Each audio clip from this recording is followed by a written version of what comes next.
TrenchMob Testimonies, where we dive into how your test became your testimony. Ladies and gentlemen, welcome to TrenchMob Testimonies, where we dive into how your test became your testimony. I'm Jeremy Hawkins, and we have Tony Davis with us as well. Man, today is a special day, man. We got my brother on, man, my ace boom coon in college, man. A lot of acclimates. It was two-time all-conference at Troy University. Fifth round draft pick by the Kansas City Chiefs, man. We have Cameron Sheffield. Appreciate it, man. I appreciate y'all having me on. No doubt, brother. No doubt, man. I'm glad you're here, man. So, TrenchMob's Testimonies is it's a deal where we trying to dig in deep into, your story and who you are, and, kind of talk about, what was your biggest test that kind of helped you tell your testimony. So I'm gonna pop it off, man, with the first question, man. You were born and raised in Portal, Georgia. Right. Small town, very small town, man. Just kind of, expound on Portal, Georgia, and kind of how it changed you and helped you be the man you are now. Maybe you had a teacher or somebody that mentored you to help you become who you are now. And if not, maybe it was your parents or whoever it may be. Just talk about Portal, Georgia. Oh, man, like you said, man, Portal, Georgia is very small town, very, caution light, no major lights, no major, stores, nothing like that. But a very close-knit town. I actually grew up on the outskirts of it. So I grew up in the country. I'm a country boy. So a lot of outside time, this is before the time of, games and too much social media. So a lot of, playing with the neighbors, basically just going to people's houses, man, and actually experiencing people, I guess, so to say. But like I had a lot of people in the neighborhood, as far as like coaches, mentors, that always had, the best in my interest to make sure I, stayed on the path. Even though it was, every town has their, I guess, group where you can fall in the wrong group. So I was always, whether it was coaches or just community leaders, make sure I stay on the right path. And, for the most part, man, it wasn't much to get in trouble too. So, just what it was. That's about like me, man. When you look at it, I grew up in Americus, Georgia, and Tony too, man. Perry, it's, we're all from Georgia, and we're all ex-Troy Trojans, and we all understand that country lifestyle living, man. Because when you say, it truly takes a village to raise a child, man. I was around quite a few, good people in the building, in that small town, and it was just everybody knew who you were. Everybody knew what you were trying to do, and they made sure they took care of that baby that was going to be a football player, and he was going to be this, and he was going to be that. So, man, that's a blessing in itself, because sometimes people don't get that type of that lifestyle that they live. They kind of just venture out on their own, man. They don't get that guidance, that leadership, and that love and care that you should get as a adolescent. So, yeah, man, that's good. So, Portal, Georgia, I'm sure there's not a lot of colleges that came through there, but they had to come through there for you. So what schools recruited you out of high school, and why did you choose Troy over those schools? So I had Troy, obviously, Georgia Southern. I even had Georgia come through one time. I think they was doing some recruiting down in Statesboro, and the coach suggested they come check me out as well. So, and then I want to say Central Florida, I think. But the biggest selling point for me at the time was when they was talking about DeMarcus Ware. And then when I actually saw him play, I was like, man, this guy's amazing. Like, yeah. And so, yeah, that really was the key selling point for me to come to Troy.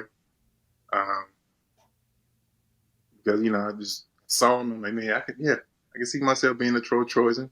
And I could see that it's possible to get to the NFL from Troy. So I'm like, yeah, I'm with it. Let's do it.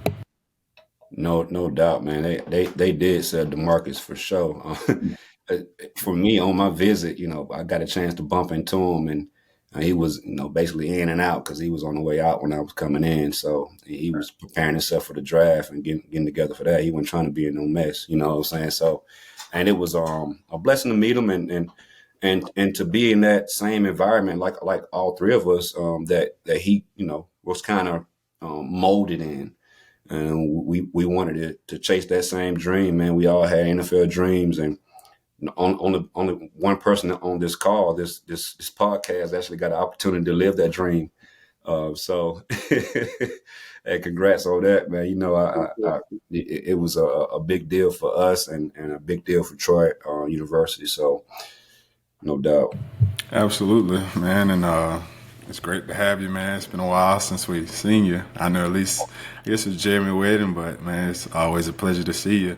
And a little bit on that, man. Once you chose Troy, just talk a little bit about like once you got there and you got on campus, what were some of your main goals, man? Once you first landed, and you first stepped foot on the Troy campus. Man, my primary goal, I was trying to start the first year. So I was pretty focused for the most part. I wasn't. I never was a party person anyway. But I was focused on trying to get that number one spot, trying to get as much, if not the number one spot, trying to get as much playing time as possible. Um, which it didn't quite go to plan. You know what I'm saying? Especially that first year. I really felt that first year.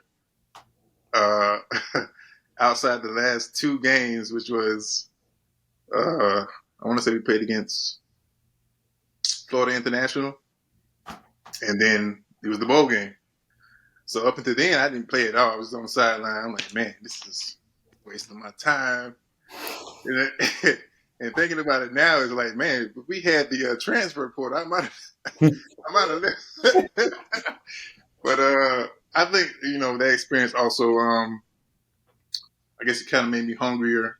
To have to, like, I need to prove myself more, and I just kept my head down, kept doing what I do. So Absolutely, man, and definitely set the standard. It's kind of crazy. You guys came in as DeMarcus was on his way out, and I kind of came in as you guys was on your way out. So, it all came full circle, man. And I always watch you guys, and you guys set the bar really high, and laid the foundation for our class coming in. But was there at any point in time, whether it was during your career at Troy, whether it was a moment, a realization or a game that you realized that you had a chance to be a professional athlete? it comes down to my senior year, I guess, because I never tried to read in too much to anything, as far as what was being said, as far as between where I was ranked between all the DNs and whatnot. Um, but I guess the combination of good senior year, going to the Senior Bowl, going to the Combine, is I had the thought that I might can get to the next level. Before that, man, yeah, a lot of you're trying to stay positive, but you're trying to be realistic. So I was, I didn't want to. I can remember sometimes being in bed, like, man, am I even gonna get an opportunity to get into the league, let alone actually play in the league? So, but yeah, I just, that was the moment for me, because I had a good Senior Bowl. I had a great Senior Bowl, actually.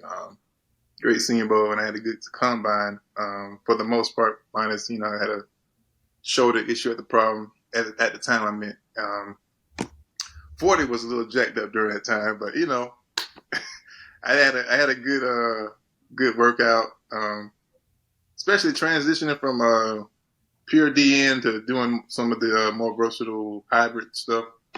So just had a good overall performance, and felt good, man. So I had a little hope at the in my senior year. Ain't no doubt, man. That's me just being there with you and kind of remembering like you going through it. It was a crazy time, man. Because I never forget I think we were going to I forget who class it was, but we were going to somebody's class, and you had just got off the phone with like a scout or something, and they were like, "Hey, yeah, you going?" It was like, I think it was the Dallas Cowboys or something. I was like, "Yeah, man, you gonna get drafted by the Cowboys or something like that." It But might have been the Giants. I had a yeah, visit. the Giants. That's what it was. Yep. Yeah. Yeah, man, that was a great time, man. A great time to go through. So April the 24th, 2010, day 3 of the NFL draft. Like, tell me your mindset right then and there, man. Are you upset or that you didn't go in the second day, or are were you with family, friends? Like, what? Just tell me about that moment. Let's kind of relive it. So I remember, I think I went home before day one of the draft. So I went home. I definitely wasn't necessarily expecting to go the first round, so I wasn't really too upset about the first round.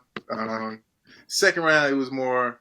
I couldn't watch it all, right? So I didn't watch it all. Family was watching. I'm just full of anxiety. You know what I'm saying? Not knowing what's going to happen, or if anything's going to happen at all. Day 3 comes. I think I had woke up, disappointed, kind of disappointed from the second round. And so I didn't really have any expectations, man. I wasn't expecting any phone calls. I was like, you know what? I'm just have to get in touch with my agent and see where we go from there.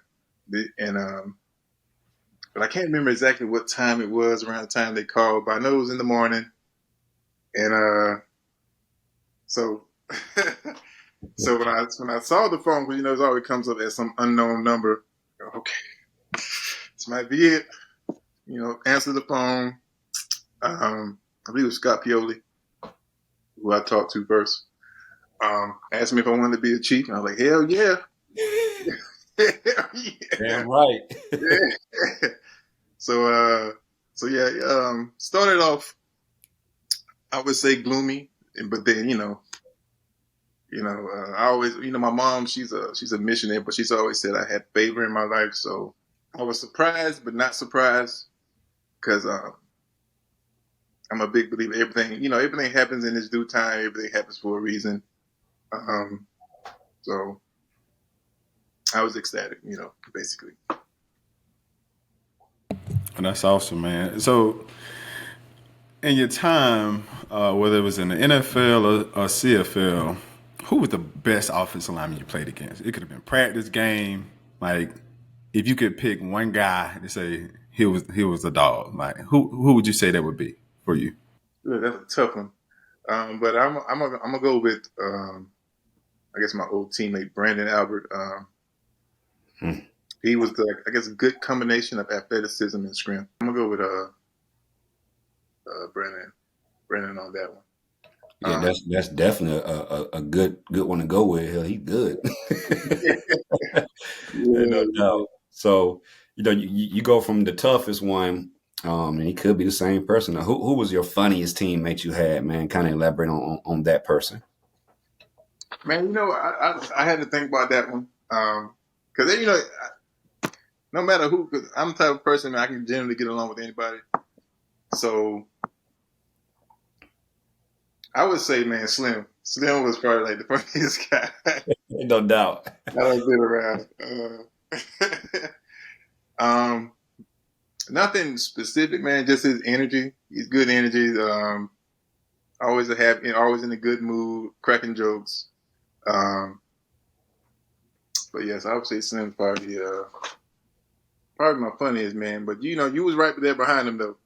You know what I'm saying? Hey, you know what I'm saying? I messed with you almost immediately. Even from the recruiting visit. You know what I'm saying? So, but yeah, Slim, probably the funniest guy I've been around. For those who don't know who Slim is Sherrod Martin. He played safety for us at Troy. Played in the league, I think, like 7 years, if I'm not mistaken. Carolina Panthers. I think it was the Jacksonville Jaguars too. I think so. Yeah. Yeah. So, Chicago Bears. So he played in the league quite some time, man. He's now he owns his own barber shop. Sherrod the barber does a heck of a job, man, with cutting NFL guys in the Atlanta area. So I'm going to shout him out, bro. But yeah, that's a good person to come second to, because I would have for sure picked Slim too, man. Yeah, that's he's good people for sure. So look, all right, rookie year, right? Right. You missed the entire season. I'll never forget the moment, man, because I was at a bar out with a couple guys. I think with my frat brothers, if I'm not mistaken, and just watching the game and supporting you, from afar. Couldn't get there; they had the money to get there, but I could support from afar. Um, I never forget, man. I think it was on like a kickoff or something, and you came down to make a tackle. I think it was running back name was Mike Bell, and you didn't get up, and I'm thinking like, nah, he good, he just, what I'm saying, got the air knocked out of him, he gonna pop right back up, and I knew it was serious when Tia called me, and I was like, man, I don't know what's going on, trying to keep her calm. Man, I'll never forget that moment. Hey, I felt so helpless because I couldn't call my bruh. I couldn't call you. I couldn't text you because you were the one that was down, because we usually called each other to uplift each other, and you were down and out. I'm like, oh my God, man, I'm not even there. So just, if you can, man, relive that moment and kind of what went through in your mind when it happened. So yeah, I remember it was directly after special teams. So I want to say, man, it was just like I can't remember the play, but I remember I dropped, and then they did like a little dump off pass to him, and for me, what I'm saying, I felt like it was just a routine tackle. So I didn't think I led my head, but obviously I can't remember that much of the detail. But so after the hit, and I realized I couldn't move, so I didn't know what to think. I remember trying to move, couldn't, got a little panic, probably a lot of panic. Because I want to say some of the guys were saying that I think they saw my eyes rolling, so I might have blacked out for a second or two. But yeah, it was probably one of the scariest moments as far as like dealing with football that's ever happened to me. I'm just glad that I was able to eventually move and you know get back somewhat to normal. Because I don't think too many people know about the because at first I thought thought it was a neck injury possibly, but come to find out, as far as with myself and my concussion history, it was a concussion for me, and I have like when I get concussions, I guess I don't get the symptoms immediately, so it's kind of like a delayed thing. So when I was working back into, because I wasn't expecting to miss the season, obviously, so I was working back into getting ready for week one. Because I remember it was me. I can't remember exactly who was also working off, kind of off to the side, but I was on the little fan machine, um, and I guess while I was doing it, eventually I started getting a little lightheaded. So I told Brent, who was the assistant strength and conditioning coach at the time. So he was like, "Okay, don't exert yourself too much. Just start walking." So I started walking, and then I might have got like 20 yards before I fell out. Because prior to that, I didn't have any concussion symptoms. So, but after that, after I fell out, I had everything basically, sensitivity, the headaches. It's almost like being in a foggy daze that you know what I'm saying, you can't get out. And from that point, it lasted up until like December. So that's when I realized I have also, along with having delayed concussions, I have long concussions. So that happened in 2010. That happened 2 more times, 2014 and then again 2015.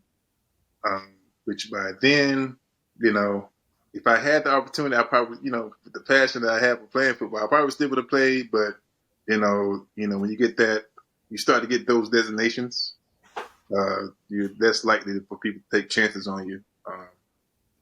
So, so 2015 was my last season, and that was with Saskatchewan Rough Riders in the CFL. Definitely, man. And, life sometimes, we all know it don't go the way that we wanted. And, you had a rough going there, being hurt your entire, rookie season, dealing with those concussion and those short and long-term effects. And then for years after that, you battled those things, and your career was never really the same, after that. So just tell me, how did your injuries, man, how did that one moment for you kind of shape you to be the man that you are today? Um, like you said, it's an ongoing process, man. Because see, back then, like mental health type stuff that wasn't really discussed to the degree that it's discussed now. So that 2010 year, I went through a lot as far as like depression. Then my first time having suicidal thoughts, which would, that was kind of the thing whenever I did have a concussion, those suicidal thoughts and whatnot. So that was a different experience, man. I would say it kind of helps you build like a resilience, even because I already, so I already had resilience, but man, it's hard to explain it because I would have never, what I'm saying, and thought I would be the type of person who ever thought about suicide. Um, but it's really an uncontrollable thought, almost like an urge. So even I had I call it like a flare up. So I want to say maybe 2017 or so, I had almost like an uncontrollable urge of just a suicidal thought. You know what I'm saying? For when so 2017, after that particular thought, I ended up having going to therapy and trying to get help and really work on my mental health and better myself in that way. Which is I continue to do that today. Meditation. And I'm not one for reaching out too often about venting. You know what I'm saying? I vent to my boy every once in a while. But yeah, man, I'm just trying to really, I'm just enjoying my family and taking it day by day, and just trying to stay on top of my mental health and keep that positive mindset. No doubt. And that's what it's about, man. I mean, of course, we've talked about things of that nature before, you and I, one-on-one. But going into details with it as a man, it's hard to do it because we're taught to be a man, be tough, and ain't nothing wrong with you, and you'll be all right. You don't need to go to see a therapist. You don't need to go talk to anybody. You be your own man, pray. And that's good. Prayer's good. God's gonna help you, and gonna help all of us. But you do need. God has put people on this earth that have did studies and go through different therapy things and professional things that they know and they understand how to do it the right way. So, man, I'm glad that you on the right path now, bro, for sure. And life ain't easy, and sometimes we go through things to help us become, the man that God wants us to be. And I think once you get past that point, it makes you stronger. Like you said, it builds a resilience. It's just one of those things, man. I'm glad you're still here, brother. I'm glad you didn't give in to the urge. I'm glad every day that you're here, that you didn't give in to the urge and you don't give in to the urge. And I pray every day for you. I do. That you won't give in to that urge ever. And if it ever needs a phone call need to be had at 3:00 in the morning, don't matter when it is. I'm always here for sure. I appreciate that, bro. No doubt, man. So, kind of just touch on what you're going through right now in life, like your family, your wife, your kids. Let's talk about that, man. Some upbeatness here. I know you still having them tea parties and everything. So let's talk about your family, man. Well, first, I'm a girl dad, so I have all girls in the household. Even the dog. So the dog's a girl, got a labradoodle. But yeah, man, it's a beautiful thing. I've gotten to watch them grow up. Um, with football, I missed out a little bit with my oldest daughter and my second child. As far as like pursuing my dream and the time that goes into you know being prepared and being at your best with that. But I've been able to really watch them grow up, participate in their lives and different things. We keep our girls heavily active in sports. It's a beautiful thing, man. Whenever I'm at the games and whatnot, I always, that sense of proudness. Just watching them compete and play, and you can always see yourself. How you was as a child, and how much effort you gave, and how bad you wanted to win, and I get to see that in them. They're very smart, all smart. Yeah, man. And then, I got my wife. She's been behind me every step of the way through all the craziness. Because even with her, man, she says she noticed a difference, especially after my first concussion. So she's truly been, here for the ride, for the journey, and I greatly appreciate her. And I love her so much. Everything seems to be falling in place, man. I also plan on going back to school, trying to get into IT. Um, just the as far as a career path. One thing I wish I knew, because again, I only had a plan A going into Detroit. I didn't have a plan B. So plan A was just to get to the NFL and retire in the sunset after 10, 12 years of playing. But obviously that wasn't the plan. It didn't work out that way. God had a different plan for me. So yeah, man. Right now, I'm trying to transition into get into IT. Well, I tell you this right, man. It's great to see where you at right now as a man. As a father, husband, friend. Son. It's great to see what God has done for you in your life now. Because we go through things, man. It's life, dog. We can talk off air, man. You already know how it is. We go through so much in life, and you sometimes you're like, man, this ain't it. This ain't fair. You're right. It ain't fair, and sometimes it's meant just for you. And it's meant for you to go through it, and then it's meant for you to grow through it. You know what I mean? You're going through it, but you're gonna grow through it. You're gonna get better on the other side of it. So, man, I'm happy for you. Thankful that you're still my friend. Thankful you still here with us. And this is usually the segment when I ask, like, what was your biggest test in life that led you to tell your testimony? So I'm asking that question, kind of already knowing we already kind of talked about that moment in the NFL when you had your concussion. So is that your biggest test in life that led you to tell your testimony? I mean, yes, but I want to say that the whole experience itself, from 2010 all the way to 2015, all of that experience has helped shape and mold me into who I am today. And if I had to choose to go through it again, I would. You know what I'm saying? Because that's just I haven't the passion I have for playing. You know what I'm saying? I haven't been able to find that ever since. You know what I'm saying? But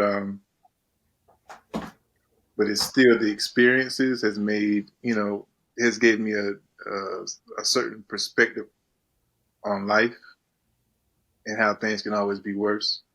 So I'm just grateful that I even got a chance to play professionally, to live out my dream, no matter how short it was. And I'm just, I'm grateful for the experience. You know what I'm saying? No doubt, bro. Man, you did that, man. You came in there. I'll never forget. I ain't gonna say the gentleman's name on here on air, but you came in to take a position, man. You took that position. You dang near fell out, and at practice, man, full body cramps, man, everything to get that position, man. You solidify your spot at Troy. And I'll say this on air, I was glad to be your backup. You know what I mean? So I knew I had a dog in front of me. You, Brandon Lang, Kenny Maynor. I mean, we can list go on and on about how many dogs we had. And I was like, well, I'm playing behind some guys that are gonna be NFL guys, and all y'all got the opportunity to play in the NFL. So I was grateful to be playing behind you and to call you a friend, man. So, man, look, that's TrenchMob Testimonies, and I appreciate you coming on, brother. Hey, man, I appreciate you having me, bro. No Man, it's doubt. great to see you, Cam, man. God bless, bro. Same here, man. Y'all be blessed as well.